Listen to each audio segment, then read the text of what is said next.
अस्सलामुअलैकुम नाजरीन, आप देख रहे हैं सूबाई रंग न्यूज़ और इंटरटेनमेंट चैनल और मैं हूं मोमना शहबाज। सबसे पहले नजर डालते हैं आज की आम खबरों पर।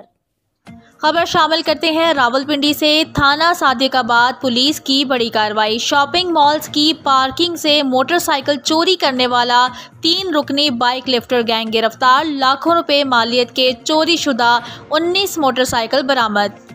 गिरफ्तार मुलजिमान में दानिश खान, मंसूर खान और शहजाद ताहिर शामिल हैं। एसएसपी ऑपरेशंस का कहना था कि मुलजिमान को ठोस शवाहिद के साथ चालान अदालत करके करार वाक़ई सज़ा दिलवाई जाएगी। मोटरसाइकिल चोरी की रोकथाम के लिए मौसर इक़दामात किए जा रहे हैं।